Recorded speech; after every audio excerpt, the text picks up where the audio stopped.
इस महाविद्यालय मम्मी का खड़ी नाम है, भी रहा है। मैं चल मैं रहा सबसे छोटा बेटा हूँ अपने पिता का। ऐसे लेकिन इस महाविद्यालय के आने के पहले मेरे पिताजी कटनी में बनी है बदल चला गए। पंचायत। हाँ वहाँ पर ऐसे स्कूल शिक्षा पानी के गिर बाद रहा यहाँ है, आने तारे के लिए पीछे यहाँ पर उनका स्थानांतरण कराने का माध्यम नहीं बना था। मैं केवल माध्यम बना था। यहाँ पर उनका स्थानांतरण बड़ा मुश्किल था। उस समय प्रतिबंध का दौर था। मैं बना दे रहा हूँ, ले आ जा। मुख्यमंत्री कार्यालय चलो मैं अकेले नहीं जा रहा, चलो ना, आवेदन मैं कहाँ खड़ी हूँ, मेरे पास नंबर और नंबर दे दो, चलो ना, मैं चल रहा हूँ। संभव नहीं है। तब पिताजी के साथ काम करने वाले एक अधिकारी थे। उन्होंने एक बार आवेदन का नाम पढ़ा और फिर मेरी तरफ से अपने सचिव साहब सीनियर आईएएस अधिकारी को पैरवी की कि जिस व्यक्ति का ये आवेदन है उसका नाम जीपी यादव है और मैंने उनके साथ काम किया है। जीपी यादव जिस संस्था में जाएंगे वहां का रंग बदल देंगे, वहां के ढंग बदल देंगे, उस संस्था को संवार देंगे। और फिर उसके बाद मैंने हर लेवल के वीआईपी जुगाड़, क्योंकि मैं लेखक हूँ अंतर्राष्ट्रीय स्तर का, मैंने हर जुगाड़ कर लिए सारे जुगाड़ से। और फिर उसके बाद मुझे जो वहां से अनुभव मिला वो ये मिला कि इतनी सारे सालों की नौकरी के बाद इंसान घर बना लेता है, गाड़ी खरीद लेता है, लेकिन वहां पर न कोई काम काम आया ना दाम काम आया। वहां पर केवल जीपी यादव का नाम काम आया और जीपी यादव के नाम ने उस बंद फाइल को खोल दिया और फिर मैं प्रतिनियुक्ति करा करके आदेश लेकर के आया।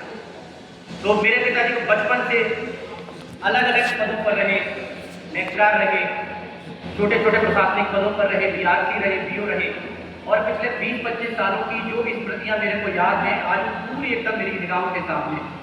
क्या कर्मठता, क्या ईमानदारी, क्या अनुशासन, क्या शुचिता, क्या आचरण, क्या पवित्रता, हर जगह पर मेरे पिता कामयाब रहे। इसके लिए मुझे बहुत गर्व महसूस हो रहा है। बहुत लंबी यात्रा थी, बहुत सारे लोगों का योगदान भी था। मैं तो सबसे छोटा ही था, मेरी क्या भूमिका रहती, लेकिन पिता के इस सफल करियर पर जो उन्होंने अपनी तपस्या और अपनी साधना की है, इसमें बहुतों का योगदान रहा है। मेरे दादाजी हैं यहाँ पर, मेरे बड़े पिताजी भी हैं, लेकिन इन सब चीजों के पीछे मेरे पापा 44 साल तक अगर एक साथ बिना थके बिना रुके नौकरी कर पाए हैं तो उसका कारण मेरी माँ है। मेरी माँ का वो असीम त्याग, मेरी माँ का वो मौन त्याग, मेरी माँ का वो समर्पण, वो पवित्र स्तंभ थी जिन्होंने घर के मोर्चे को ऐसा करीने से संभाला था जिसकी वजह से पापा ने पूरी ईमानदारी से, मतलब मैं ये कई बार सोचता भी हूँ कि पिताजी अति अनुशासन प्रिय है। हम लोगों को घर में अभी भी अनुशासन में ही रहना पड़ता है। मतलब बचपन में जो अनुशासन का पाठ पापा ने सिखाया था उसका खौफ अभी भी जिंदा है हमारी सीने में। हम लोग कुछ भी हो जाए, कुछ भी लिख लें, कुछ भी पढ़ लें, लेकिन पिताजी का वो अनुशासन ही रहता है जिसकी वजह से हम लोग जीवन में, मैं तो अभी अपने संघर्ष के दौर पर गुजर रहा हूँ। जितनी पापा ने मेहनत की है वहां तक अभी हम नहीं पहुंच पाए हैं। हम रोज अपने संघर्ष से लड़ रहे हैं और एक दिन पिताजी ने जितनी मेहनत की है वो उनके चरणों में हम जरूर अर्पित करेंगे। कभी पिताजी को मैंने कमजोर नहीं देखा, कभी नहीं देखा। बस एक दौर आया था अभी 4-5 साल पहले, कोरोना का दौर था, जब मेरी माँ आईसीयू में भर्ती हुई। वो एक ऐसा दौर था जब अपनों ने भी दगा दिया था। तब मैंने अपने पिताजी को पहली बार, जब मेरी माँ भर्ती हुई आईसीयू में, तब अपने पिताजी को कमजोर होते देखा, पहली बार देखा। वो अग्नि परीक्षा का दौर था हमारे परिवार की। मेरे भाई बहन भाई सब बैठे हुए, हम लोग ने वो अग्नि परीक्षा जीत ली। लेकिन जो अनुभव हुआ वो ये समझ में आया कि मेरे पिता मेरी माँ के बिना कुछ नहीं, कुछ भी नहीं। तो मतलब मेरे कहने का बार बार मतलब इतना है कि जो जितना ये मेरे पिता के परिश्रम का सम्मान है उतना मेरी माँ के समर्पण की ये जीत भी है।